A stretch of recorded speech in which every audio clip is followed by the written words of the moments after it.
बच्चों ये हमारी अब अगली वीडियो है। पहले मैंने प्लास्टिकता के बारे में बताया था, ठीक है। प्लास्टिकता और प्रत्यास्थता दोनों हेडिंग करवा दी थी और समझा भी दी थी, ठीक है। तो अब हमारा ये जो होता है प्रत्यास्थता की सीमा, देखो हर चीज़ की कोई ना कोई सीमा होती है ना।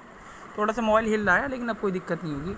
हर चीज़ की कोई ना कोई सीमा होती है। किसी भी चीज़ से हम एक निश्चित कार्य ले सकते हैं, उससे अधिक कार्य लेना उस सीमा से ऊपर होते ही वो वस्तु कार्य करना बंद कर देती है, क्योंकि हर चीज़ एक निश्चित सीमा तक ही कार्य कर सकती है। अब प्रत्यास्थता की सीमा क्या होती है, तो देखो ये डेफिनेशन है। पहले मैं आपको डेफिनेशन यहाँ से नोट करवा दूंगा और उसके बाद हम दूसरी कॉपी पर इस चीज़ को प्रैक्टिकली भी समझेंगे। बच्चों रियलिटी ये है कि बोर्ड पर वीडियो सिर्फ इस वजह से नहीं बन पाती है क्योंकि उस वीडियो को बनने में बहुत समय लगता है, एडिटिंग में बहुत समय लगता है, जिस वजह से आपके पास वीडियो आने तक बहुत समय लग जाता है और आप लोग परेशान होते हो कि वीडियो क्यों नहीं आ रही है। मैं पूरा प्रयत्न करूंगा कि आपको बोर्ड से भी अच्छा केवल कॉपी पर समझा दूं। तो प्रत्यास्थता की सीमा क्या होती है? विकृतकारी बल, यानी कि जो मैंने आप लोगों को बताया था ना, विरूपक बल लगाते हैं। विरूपक बल का मतलब जो भी बल लगाकर हम किसी वस्तु के रूप में परिवर्तन करते हैं तो वो बल ही विरूपक बल कहलाता है। इसे विकृतकारी बल भी कह देते हैं। विकृतकारी बल की वह सीमा जिसे अधिक बल लगाने पर, ये को की जगह यहाँ पर की होगा, ठीक है। विकृतकारी बल की वह सीमा जिससे अधिक बल लगाने पर वस्तु में स्थायी परिवर्तन उत्पन्न हो जाता है। अब ये तो आप लोगों को पता होगा कि कहीं ना कहीं हम किसी भी वस्तु पर बल लगाते हैं, विरूपक बल, और वो वस्तु वापस अपनी अवस्था में आ जाती है, तो इस प्रकार की घटना को प्रत्यास्थता कहते हैं। लेकिन कभी कभी बल अधिक लगा दें हम तो वो वस्तु उस रूप में वापस नहीं आ पाती, ऐसा भी हो जाता है। तो इस प्रकार का बल जो होता है यहाँ पर विरूपक बल होता ही है, जैसा कि आप लोग पहले भी जानते हैं, है ना। परिवर्तन उत्पन्न हो जाता है, अर्थात बल हटा लेने पर भी वस्तु अपनी पूर्व अवस्था में वापस नहीं आ पाती। ये कहना क्या चाह रहे हैं? मान लीजिए हमने पेन के अंदर का जो सिक्का होता है, जो स्ट्रिप होती है, उस पर हमने दो कंडीशन बनेगी। पहली वाली कंडीशन देखते हैं, और पहली वाली कंडीशन क्या होती है कि यहाँ पर एक स्ट्रिप है, ये वो स्ट्रिप है जो कि हमें कहाँ पर मिलती है, पेन के अंदर। जो ये पेन दिखाई दे रहा है, इसके बीच में जो सिक्का दिखाई दे रहा है, इस स्ट्रिप को, इस पर मैंने एक बल लगाया, ठीक है। बल लगाने के बाद इसमें देखो थोड़ा सा नीचे की ओर बल लगाया तो इसमें परिवर्तन हो गया। अब अगर मैं बल हटा दूंगा तो फिर वापस ऐसी ही हो जाएगी। इस घटना को तो प्रत्यास्थता बोलेंगे। अब इस प्रत्यास्थता की सीमा, अगर मैंने कुछ निश्चित बल F लगाया है, इस F से अगर मैं ज़्यादा बल लगा दूंगा तो फिर उसके बाद में अगर ये वस्तु ऐसी हो गई, ये हमारी दूसरी कंडीशन है। और ऐसी होने के बाद वापस ये दोबारा ऊपर वाली यानी इस तरीके से वापस नहीं होगी, क्योंकि मुड़ जाएगी ज़्यादा बल लगाने पर, वापस इस वाली अवस्था में वापस नहीं आ पा रही है। तो इसमें क्या हुआ, इसके आकार में परिवर्तन हो गया।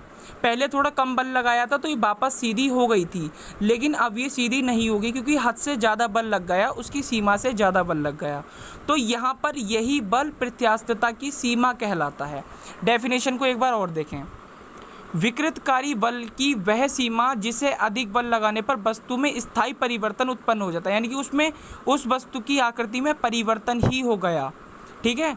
अर्थात बल हटा लेने पर भी वस्तु अपनी पूर्व अवस्था में वापस नहीं आ पाती। इस प्रत्यास्थता की सीमा कहलाती है। समझ में आया सभी को? प्रत्यास्थता की सीमा क्या होती है? लिमिट उसकी, यानी कि एक निश्चित लिमिट, एक निश्चित सीमा तक ही वो वस्तु प्रत्यास्थता का गुण उत्पन्न करेगी। उससे अधिक बल लगाने पर उसके अंदर से प्रत्यास्थता खत्म हो जाएगी, ठीक है। अगली हेडिंग है विकृति। विकृति क्या होती है? जब किसी वस्तु पर विरूपक बल लगाया जाता है तो उसकी लंबाई, आयतन व आकार में परिवर्तन हो जाता है और वस्तु विकृत हो जाती है। वस्तु में होने वाले भिन्नात्मक परिवर्तन को विकृति कहते हैं। देखो विकृति होती क्या है?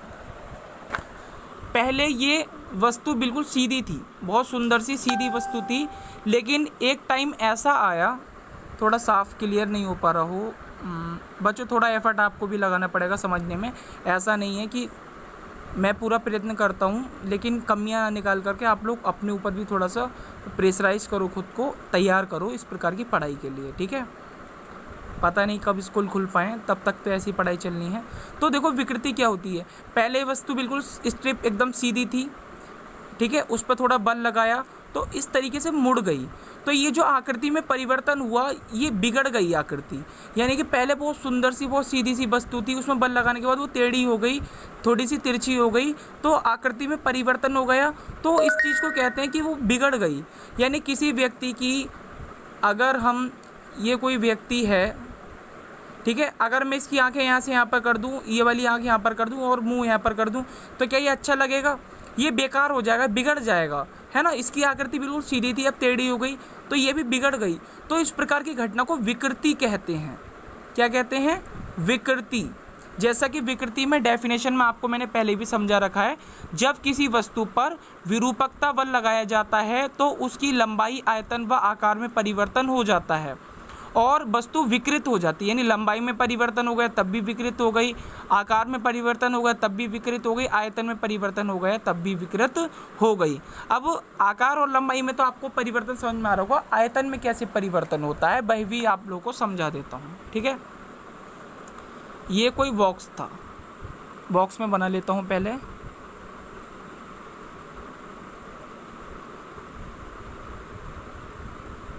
ठीक है, इस बॉक्स में पहले ये कितना सुंदर सा बॉक्स है, बिल्कुल सही आकार का।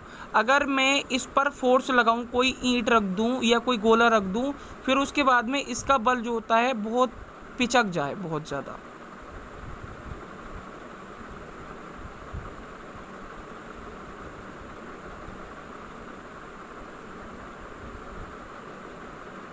यानी पहले ऐसा था, अभी बहुत ज़्यादा पिचक गया है बल लगाने पर, तो ये आयतन में परिवर्तन कहलाता है। यानी लंबाई में परिवर्तन तब होता है जब हम केवल लंबाई में परिवर्तन करें।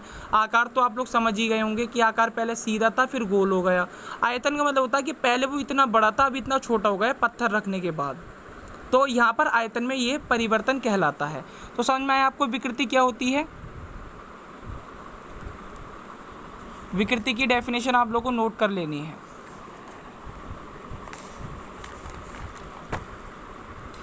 अब आता है प्रत्यानयन बल। प्रत्यानयन बल क्या होता है तो पढ़ते हैं। जब किसी वस्तु पर विकृतकारी बल लगाया जाता है परंतु प्रत्यास्थता के कारण वस्तु में एक ऐसा बल भी उत्पन्न होता है जो परिवर्तन का विरोध करता है। हम क्या कहना चाह रहे हैं यहाँ पर, एक बात बताइए, जब इस स्ट्रिप पर मैं ऊपर से नीचे की ओर बल लगाऊंगा तो क्या इतनी आसानी से मुड़ जाएगी? नीचे से ऊपर की ओर भी एक बल कार्य करेगा, उसी बल के कारण ये वापस अपनी अवस्था में आती है। तो जो बल मैंने नीचे की ओर लगाया, जिस बल को मैंने नीचे की तरफ लगाया, उस बल के ऑपोजिट में एक बल खुद ये वस्तु लगाएगी, वह बल क्या कहलाएगा? प्रत्यानयन बल कहलाएगा।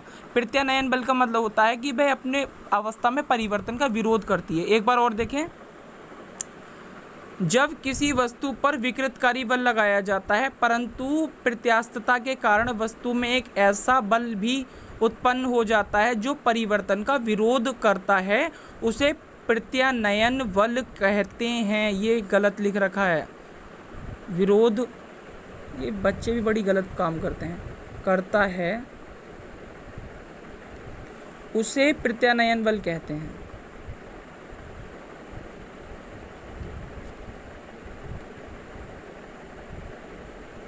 बच्चों नोट आप पूरी वीडियो देखने के बाद स्क्रीनशॉट लेकर के ही करेंगे। रीज़न उसका ये होता है कि कभी कभी जिस नोटबुक से करवा रहा हूँ किसी बच्चे की कॉपी है, हो सकता है उस बच्चे ने कहीं पर काम को गलत नोट कर लिया, तो वो आपको मैं हैंड टू हैंड पढ़ करके सही कर दे दूँगा, ठीक है। आगे आता है प्रतिबल। एकांक क्षेत्रफल पर कार्य करने वाले प्रत्यानयन बल को प्रतिबल कहते हैं। देखो प्रत्यानयन बल अगर यूनिटी में काम करे, यानी कि अगर 1 मीटर, अगर लंबाई ले रहे हैं तो हम 1 मीटर लें, आयतन ले रहे हैं तो 1 मीटर की घात क्यूब यानी कि घात 3 लें, ये आयतन का मात्रक होता है मीटर की घात 3। और आकार अगर चौड़ाई ले रहे हैं वो भी मीटर में लें, यानी कि एक ही वहाँ पर चीज़ यूज़ हो, इसे यूनिटी बोलते हैं, या हिंदी में इसे क्या बोलते हैं? एकांक। क्या बोलेंगे हम इसे? एकांक। एकांक पर जो प्रत्यानयन बल कार्य करता है वह बल क्या कहलाता है? प्रतिबल कहलाता है। तो प्रतिबल क्या होता है, वही प्रत्यानयन बल जो एकांक पर कार्य करे वो प्रत्यानयन बल और प्रतिबल कहलाता है। एकांक क्षेत्रफल पर कार्य करने वाले बल को प्रत्यानयन बल कहते हैं, प्रतिबल कहते हैं। प्रतिबल बराबर होता है F/A। प्रतिबल का सूत्र क्या होता है, F/A। F क्या होता है यहाँ पर, प्रत्यानयन बल होता है, और A क्या होता है, एकांक। A क्या होता है, एकांक क्षेत्रफल या जो भी चीज़ हो एकांक में हो तो वो क्या कहलाएगा, प्रतिबल कहलाएगा। F क्या होगा यहाँ पर, बल होगा, जबकि A का मतलब यहाँ पे एकांक से होता है कि कोई भी चीज़ अगर लंबाई है तो एकांक में हो, चौड़ाई है एकांक में हो, आकार है एकांक में हो, आयतन है, कोई भी चीज़ है एकांक में हो। ठीक है, तो आज के लिए इतने काफ़ी है। इतना वर्क आप करें, हाथों हाथ वर्क को याद भी करते रहें। और आपकी अब वीडियो जो है परसों आएगी। 1 डे की जो है आपका गैप रहेगा, 1 दिन का आपको समय उतारने के लिए और याद करने के लिए दिया जाएगा। दरअसल बात यह है कि एक वीडियो बनाने में काफ़ी समय लग जाता है और मुझे फर्स्ट एंड इंटर दोनों की वीडियो बनानी पड़ती हैं। और मेन चीज़ ये है कि आप लोग इस वर्क को हाथों हाथ याद भी करें। अगर आप इस मतलब ये जो इतना भी मैं करवाता हूँ, अगर आप हैंड टू हैंड याद करते हुए चलेंगे, एग्ज़ाम टाइम में कोई भी परेशानी नहीं होगी। ठीक है, तो आज की वीडियो यहीं पर समाप्त करते हैं। आगे की वीडियो आपको कल या परसों मिल जाएगी हर हालत में। ठीक है।